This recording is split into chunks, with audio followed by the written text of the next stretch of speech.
Welcome everybody. I'm really happy to see lots of friends here in the auditorium and new people. And thanks a lot that you're interested.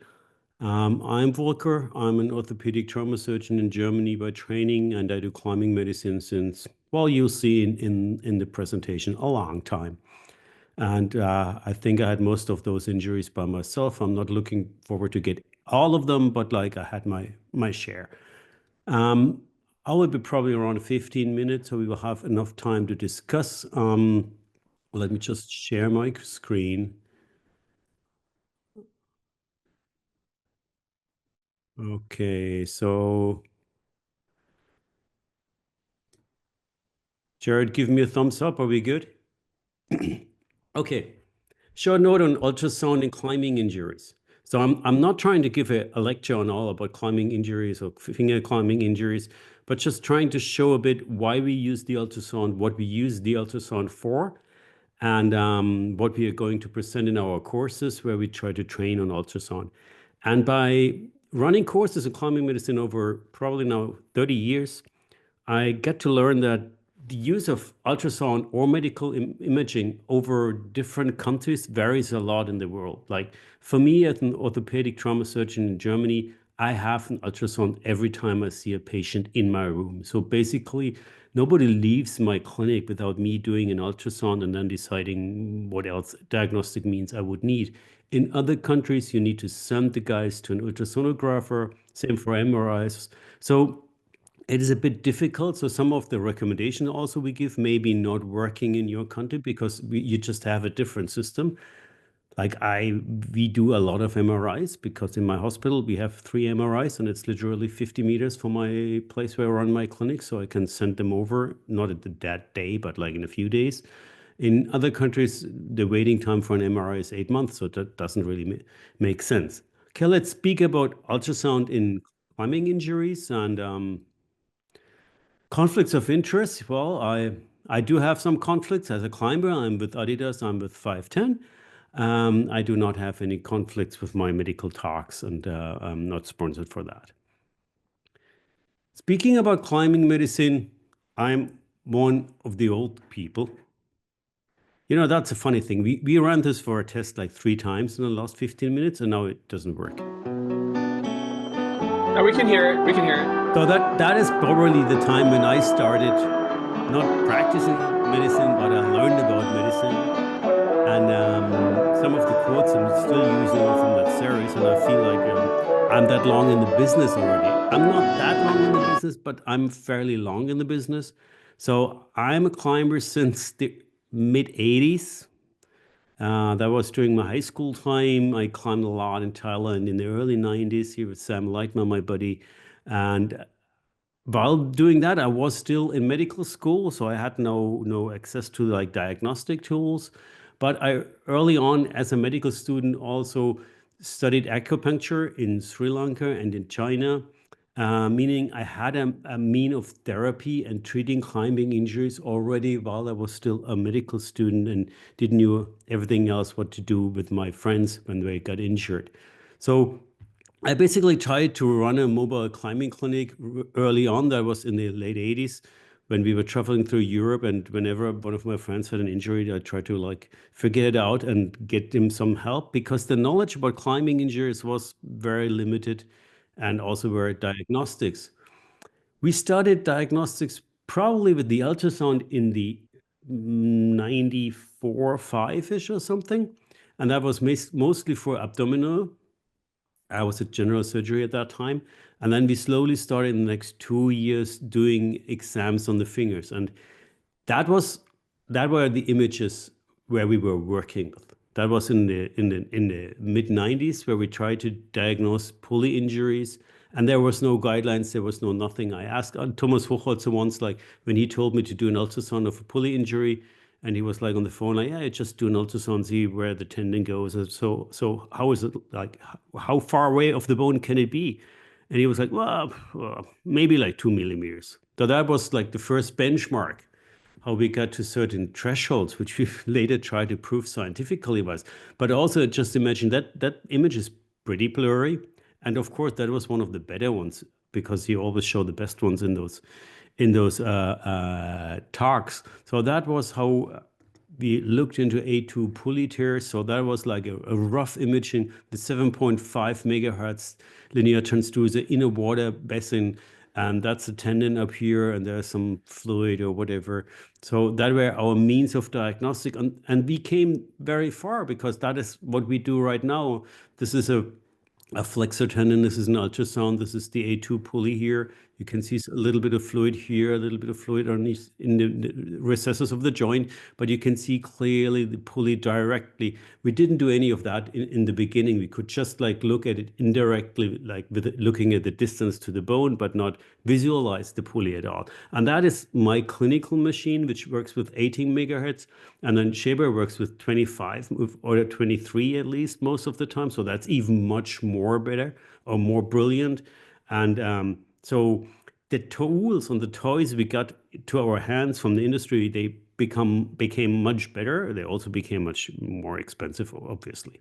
And then nowadays we have the handhelds, which I can use for traveling with the team and looking at acute injuries, which help a lot. By teaching about climbing injuries, and we do an international climbing injury course in Germany in English every 2 years, and we did a couple of courses in the States, in Canada with Canadian climbing medicine in Rio. And people actually addressed us all the time that they wanted to have a course specifically on ultrasound in climbing medicine. In Germany, we have ultrasound is just part of our training to become an orthopedic surgeon. It's mandatory, basically. And even for the exams, you need to talk about ultrasound and you analyze pictures and stuff. So that was basically the inauguration of the course we just did recently. And Jared put the whole thing up perfectly. So Shima and me, we just came there, gave our talks and everything else. Jared is perfectly organized it. And we had a great meeting with like, I think almost 40 people and a lot of experienced climbing physicians, doctors, physiotherapists. And the next one we are going to host in June, as Jared said, just before the Climbing World Cup in Prague, a really nice city. And I always love to travel there. For me, it's easy. It's only 3 hours driving, but it's absolutely worth going there. So speaking about ultrasound and climbing injuries, what is the classic injury? What's the injuries you mostly see? Well, most of the injuries I see over the years, and these are numbers for my outpatients clinic and inpatients in the hospital in the climbing area, and these are just the finger injuries because they are the most specific for climbing. It's not that necessarily the most frequent happening. Most frequent climbing injury is still probably the ankle sprain, but we just don't see them because they got treated everywhere. All the finger injuries, I get a lot of them for second or third opinion. And from the most frequent injuries, the finger injuries onto the pulleys, the tenosynovitis, the capsulitis, epiphyseal growth plate fracture, lumbical strain, joint capsules, they're all pretty much very well, with not the epiphyseal fracture, but all the others are very well detectable via ultrasound. So for the fingers, the ultrasound is the absolutely necessary tool, and I rarely do an MRI. Let's just dig into the pulley injuries firstly, because that's where we started using the ultrasound. You know, probably all of you know that we have 5 pulleys, and the important is the A2, the A4, and the A3, and these we can mostly neglect in climbers. We have that in trigger fingers, but it's not a super specific climbing injury. And there is a big variation of those pulleys, and there is like the C pulley, which are a joint enhancement of the joint capsula. And already Leonardo da Vinci showed pulleys in his ancient drawings.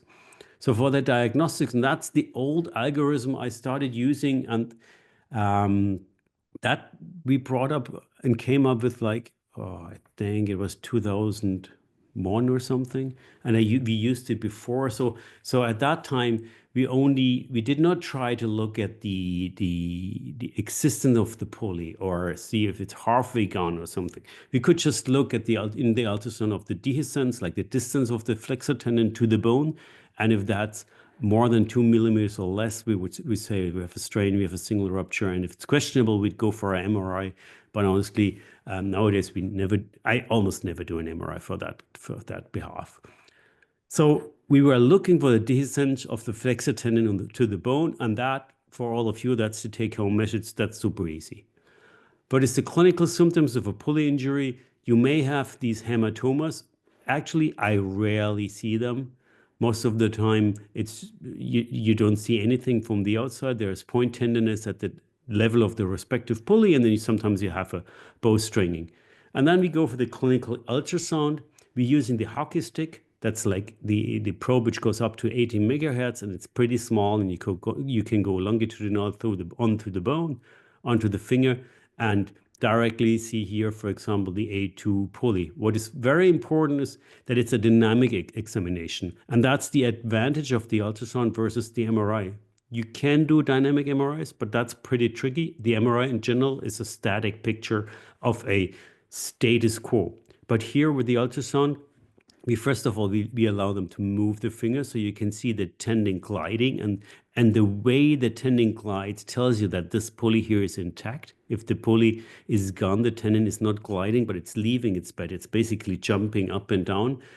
And then you can also do a thing, it's called forced flexion, where you're putting withhold onto the fingertip. Basically, you're keeping it down and telling the climber to put strength and stress onto it. And that actually gives even a more active pull of the pulley out from its bed. So that's the images of the normal pulleys we want to see.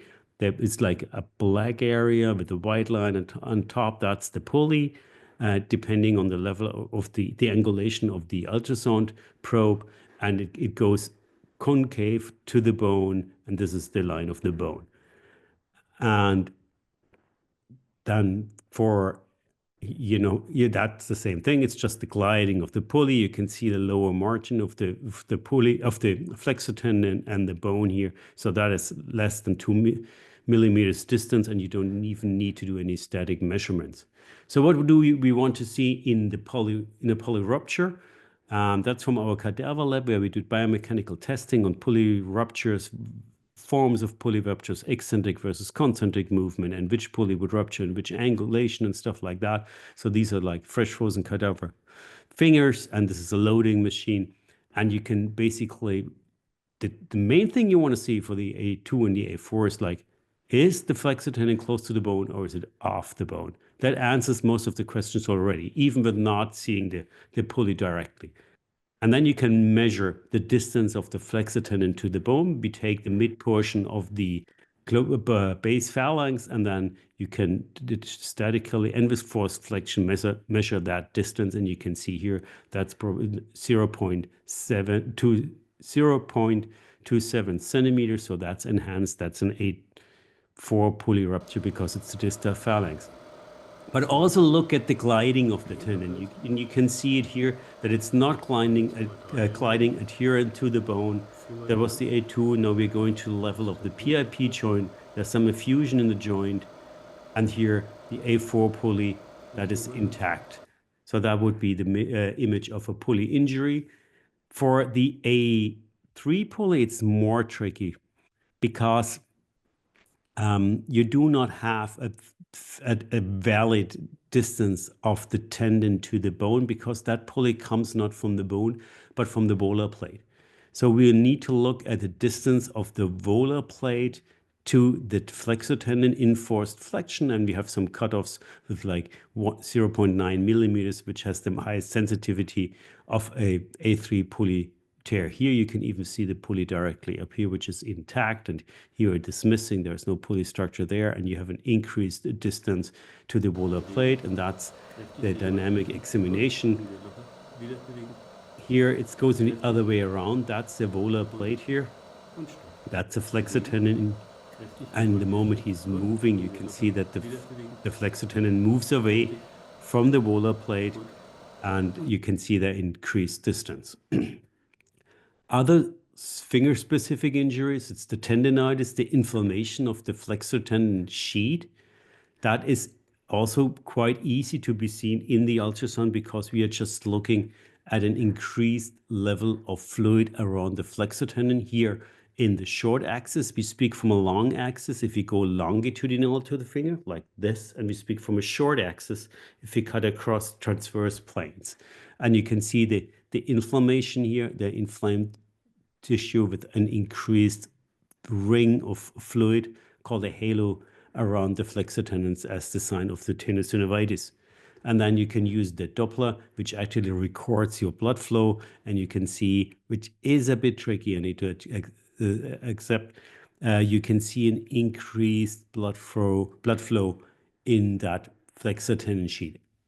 I do it all the time. I'm not like 100% convinced that it always shows an inflammation. Like if there's no increased blood flow, it doesn't say there's no inflammation or something. And then another topic where I use the ultrasound a lot is for the guidance of the injections. A lot of my therapy, I see patients mostly like once or twice. My clinic is like, first of all, it's surgical. It means like, is it a surgical candidate? Do we go for surgery or not? Then I would see him once and like twice post-op. Or if I'm on a conservative track, then I try to start the therapy, maybe do like 1 or twice an injection, sometimes 3 times. But a lot of those people who see me for this are not from my area, so they need to travel, and then they go off for treatment with a physiotherapist in their home area. So ultrasound guided injection techniques of the fingers and also the other joints are coming more and more into perspective and then getting more and more important. I was a bit reluctant at the beginning because I thought like if I can do anything good in medicine, I thought it's like injecting into joints and stuff because I do a lot of that. I don't think I'm a brilliant surgeon. I think I'm an average surgeon. Everybody can do that, but I thought I'm good in that. But if you look at the studies, they tell you totally different things. Like that study by Jones, they actually look, and that was 1993. So just remember the bad images we had in 1993. And they already improved the accuracy with ultrasound-guided injections highly against blind injections. With blind injection, they only had an accuracy of 25 to 66%.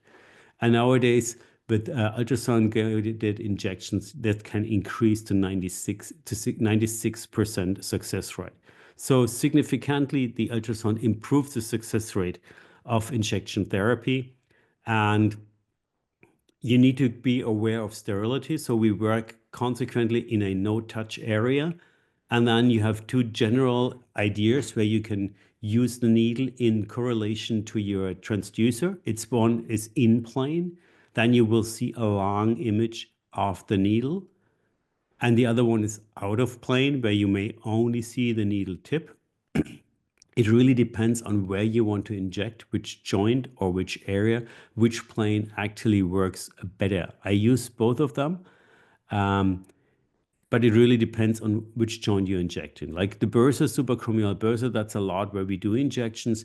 There are different ways where you can get into the bursa. You can go from the front with a longitudinal plane. Here you can see really nicely the longitudinal image of the needle tip, and then you see the supraspinatus tendon. That's the bursa, and it's right in the bursa if you want to inject the bursa. I mostly do it from the back, like in these images. I use a longitudinal plane and inject. And here, this just like the picture does not show the reality. There's a distance between the transducer and the needle because that's not happening. So in Germany, we have the rule basically you should have 1.5 centimeters distance of your needle and the transducer position. So I sterilize, I use no gel, I just use alcohol directly for as a transducer. I put the ultrasound probe there and get my image in the way where I want to have it. I re-sterilize, and then I get the nurse to give me the ready to go syringe with the needle, and then I go in. So I'm not moving anymore. So I'm a surgeon. I'm very scared about infection. So we really try to be clear here, not to do anything bad. Long biceps tendon, also an area where it's quite understandable that it's tricky to inject right into the right area because we do not want to be outside of the channel of the long biceps tendon in the biceps tendon groove, the anterior aspect of the humerus head. And certainly you don't want to be injecting into the tendon because that is just causing damage to the tendon and secondary tendon tears. So here also the studies show a very highly increased success rate with the ultrasound transducer in the injection techniques. And sorry, I skipped that picture, but mostly I use a transverse plane so I can see the tendon and the fluid around the tendon, and then like getting it from the side, and you can directly see the tip of your needle and then just make sure that the fluid runs very smoothly. There's no pressure, because if there's any pressure, you're in the tendon, just so you do not affect the tendon there as well. Most injections I actually do in the fingers is probably for tenosynovitis, tendonitis, meaning that the flexor tendon sheet is inflamed. Mostly the inflammation is where there is an angulation of the flexor tendon caused by the end of the pulleys. So wherever, especially if you're in a crimping position like here, the tendon gets a deflection at the end of the distal end of the A2 pulley, or at the proximal end of the A4 pulley. The A3 is so flexible, it doesn't really change the course of the tendon. So you can basically forget about that. So these are the spots of the tenosynovitis, and you can detect those with the ultrasound, and that's where you want to have your injection. You can see the ultrasound images here. This is the pulley, and this the inflammation just on top of the level of the pulley. And here you have a different finding. Here's this inflammation, and here's a peritenosynovitis. This means basically it's not in the tendon sheet, but this is just subcutaneous tissue where the inflammation basically goes to. So you want to have a different spot of injection there. For the tenosynovitis injection, it's a very small area where you need to have your linear transducer and your needle. So most of the time, I do not do these for sterility reasons, ultrasound guided. I do my ultrasound and directly see where the inflammation is and where I need to go.